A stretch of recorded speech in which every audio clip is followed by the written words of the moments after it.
मित्रांनो, आपल्याला मूर्ख बनवणं, आपल्याला वेड्यात काढणं किती सोपं आहे ना, ते तुम्ही बघा. 3 अभिनेत्र्यांचा हा फोटो आहे, ज्याच्यामध्ये दीपिका पदुकोण दिसते, आलिया भट दिसते आणि श्रद्धा कपूर दिसते. एका पार्टीमध्ये या तिघी जणी स्मोक करतानाचा हा फोटो सध्या ट्विटरवर, सोशल मीडियावर तुफान व्हायरल झालाय.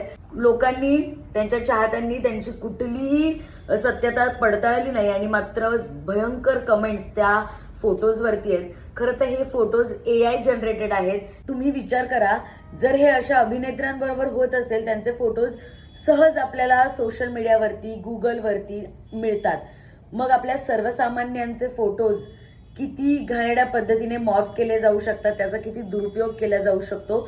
त्यामुळे कृपया अशा प्रकारच्या गोष्टींना खतपाणी घालू नका. तुमचे जर काही फोटोज असतील तर ते ओपनली कोणासोबत शेअर करू नका, जेणेकरून असे प्रकार घडतील. त्याच्यामुळे तुमच्या नातेवाईकांना, तुमच्या जवळच्या व्यक्तींना, मुलींना खास करून हा व्हिडिओ पाठवा आणि तुमचे प्रायव्हेट फोटोज हे तितकेच प्रायव्हेट ठेवा, जेणेकरून त्याचा गैरवापर होणार नाही.